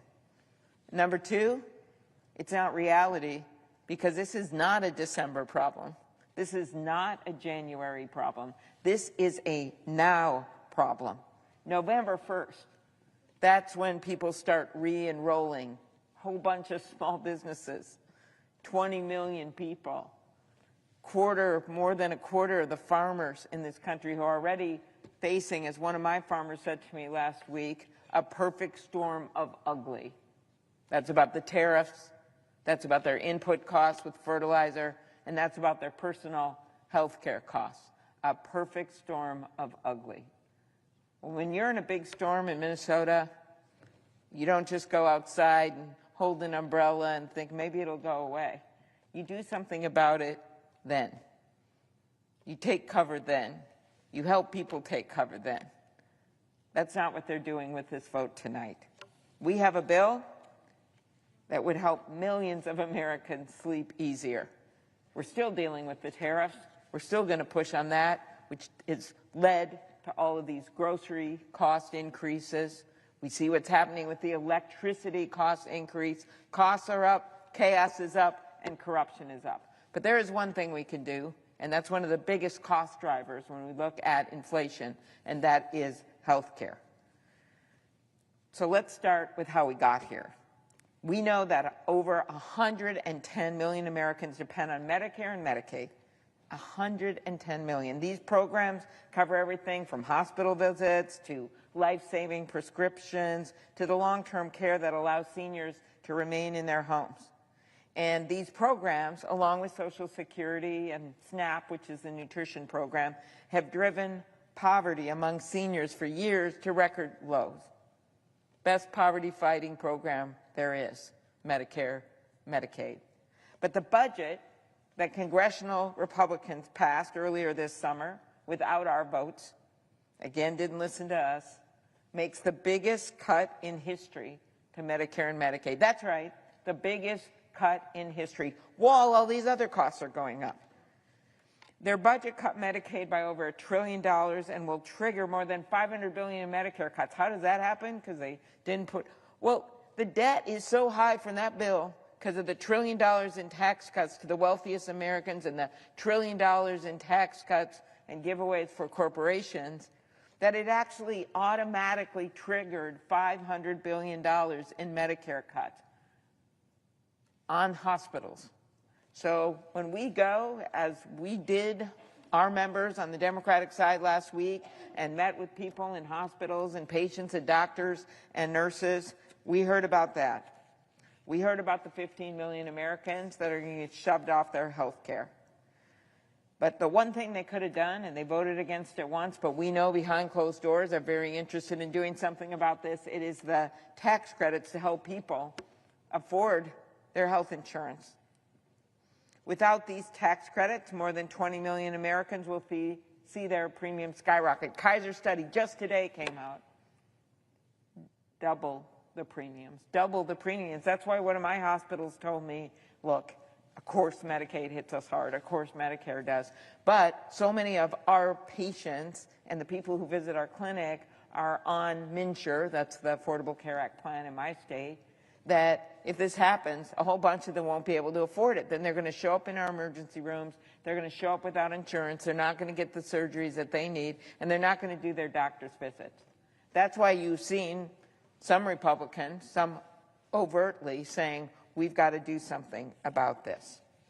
They shouldn't be talking about off-ramps They should be talking about how to get their constituents off a cliff.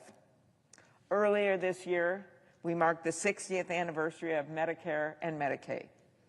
As we look back at this monumental achievement, we should be strengthening health care in this country, not undermining it. We made progress, right? Capping out-of-pocket costs, passing my bill to allow Medicare to finally negotiate for better prices, making health care more affordable. But we should be building on that progress because the status quo is not okay for people right now. We should be building on that progress by making improvements to these programs, not making them harder. So we are calling on our Republican colleagues to pass our bill. And if they can bring themselves to do that, or at least to sit in a room and negotiate and actually get this done, the president prides himself in the art of the deal, well, show us the deal. Don't say you don't need our votes, because you just found out tonight that you do. They need our colleagues to stop taking cues from a guy who, after a meeting about one of the most important moments in his presidency, puts out a deep fake video, offensive, making fun of the leaders. Who does that? What other president has done something like that when they're actually in a negotiation? This isn't political theater. These are real people, like the woman at Senator Shaheen's spotlight hearing today, who was from Maine, and she is going to talk to her doctor, literally met with her doctor to say, okay, I can't afford these increases, so how do I manage to ration my medication for MS? And the doctor said, it doesn't work like that. The pressure will build in your brain. Well, I hope the pressure from the public, when they see what's going on, is going to build. And we're starting to see it all over the country right now.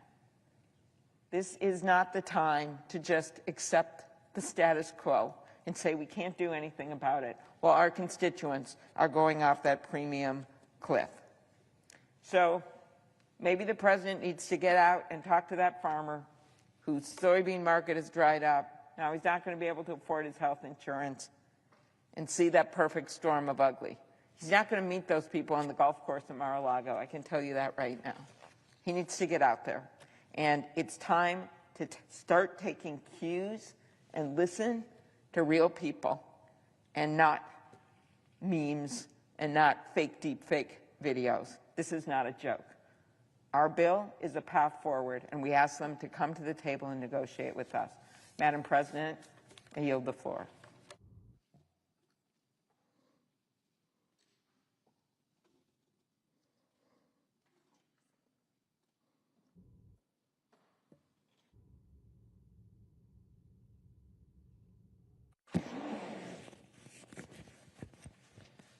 Madam President. The senator from New Jersey is recognized.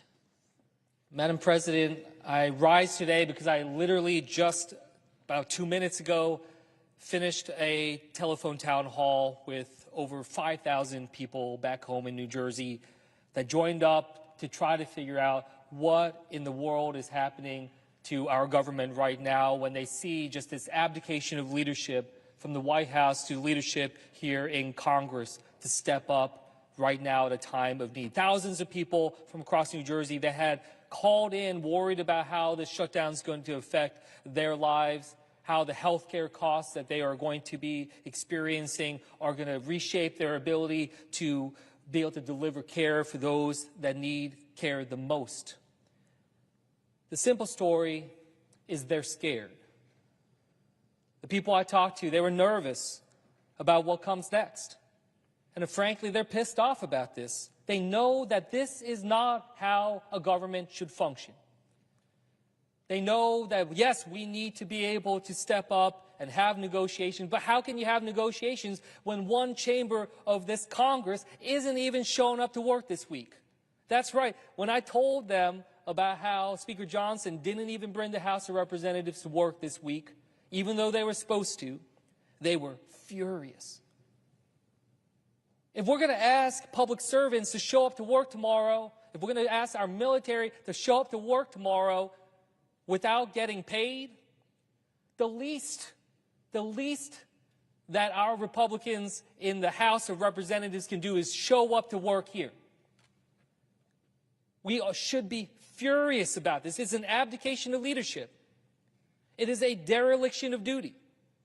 It is one of the most shameful things that I've seen in terms of just giving up on something that is so important, is going to have so much impact on so many people across this country. What I heard is they want us to be the adults in the room, to sit together, to be able to have the kind of dialogue. But instead, what we see is just this posturing and back and forth from Donald Trump, from leadership on the Republican side that hold the gavels here. And yes, the Republicans control the White House, they control the Senate, they control the House of Representatives, and the American people know that, and they know who is at fault for where we stand right now, that we are all about 3 hours away from a government shutdown. And this is something that I take personally. As someone who worked as a career civil servant before, I told my constituents today how I worked as a civil servant. I worked through multiple shutdowns before. Of course I don't want to see us get to this place, and this should be an absolute last resort. But again, when they're not even bothering to show up to work, we know where their priorities land, that they have been moving towards this and barreling our country towards this for a long time now. So my constituents have every bit a right to be feeling pissed off about this. Because after we were already going through this in March, they see government once again not working for them. And they're right.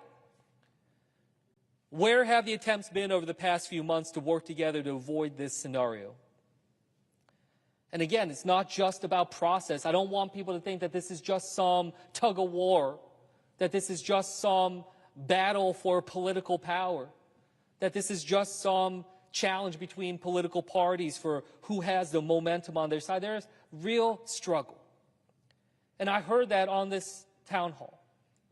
We had people like Letitia from Camden who said that with the prices so high, quote, every choice feels like a sacrifice and the stress is constant. It's affecting how they're able to hold up and how they feel when they wake up every morning, what keeps them up at night. Still, she remains determined to advocate for families like hers who deserve stability, dignity, and hope. Or an urgent call from Barbara, who begged us not to back down from this fight. Laura from Brick, who called and urged Democrats not to back down from this fight, and being able to say how concerned she was for just regular citizens to be able to make things easier for everyone impacted. She was asking, how can she help? She's asking, how can she help those that are struggling from the shutdown? She frankly wants to do more than what Speaker Johnson is doing on the other side of this building. Or people like Mick from Toms River, who although was trying to be an informed citizen and learn what was going on, was having trouble figuring out fact from fiction regarding this budget because it's just the sheer amount of disinformation and lies that we see out there in political rhetoric. Lies that are blatantly trying to smear and make it difficult for the American people to understand what's at stake.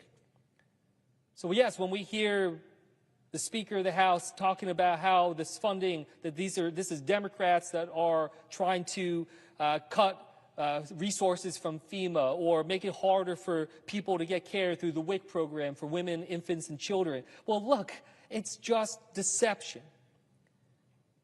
Because what we already know is that that reconciliation bill that was passed, this is something that is estimated to potentially affect 3 million people, preventing them from getting care through the WIC program already. 3 million out of 8 million that get care now.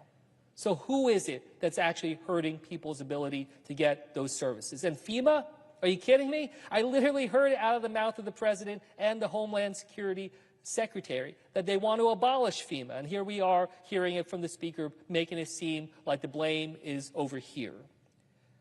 These are things that, these are issues that people understand, like Jody from Manchester, who is concerned that with all the rising prices, that she'll have to choose between being able to afford food or medicine, because costs are simply too high for her to be able to afford both.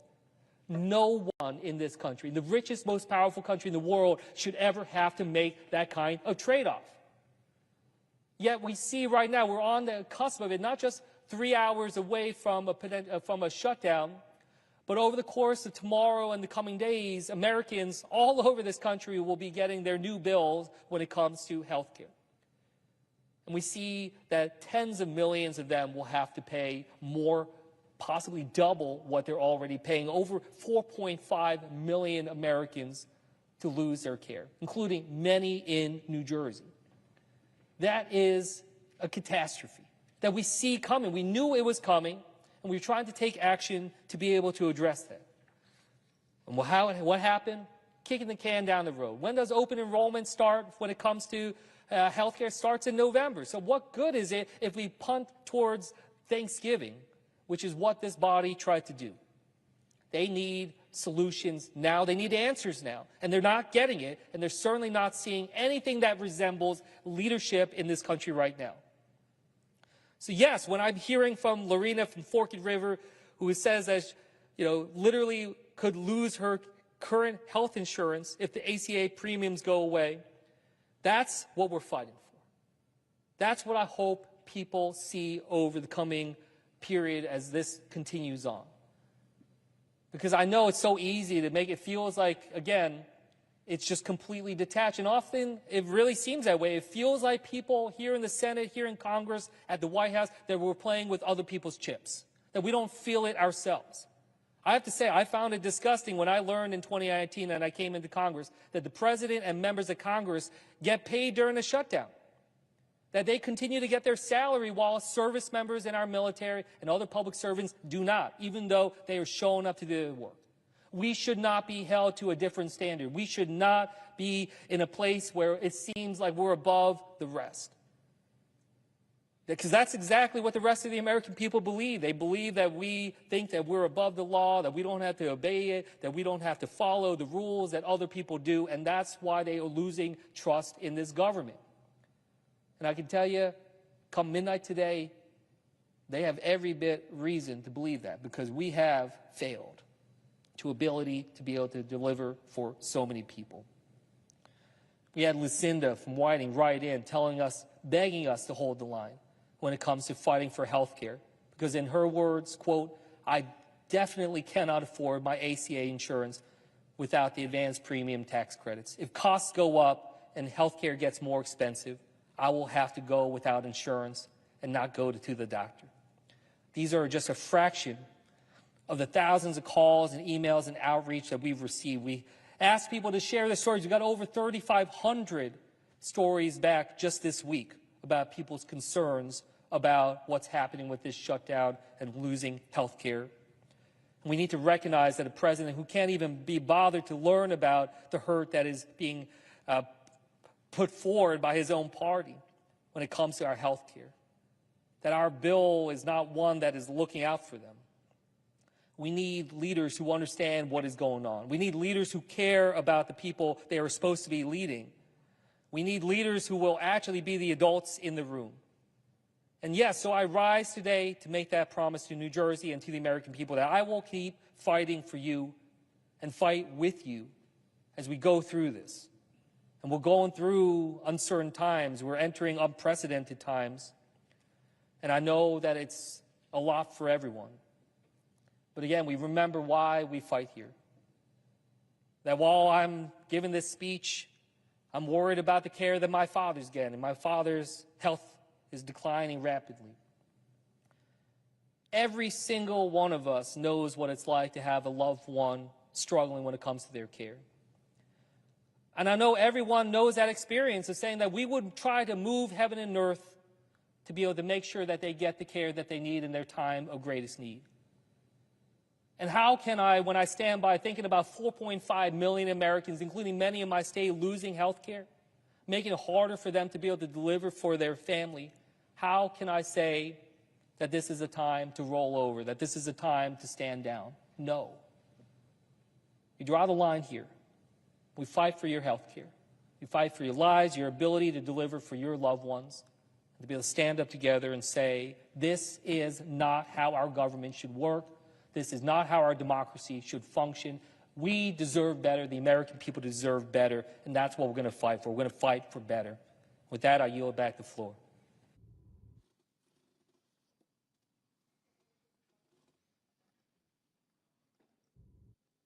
The Senate stands adjourned until 10 a.m. tomorrow.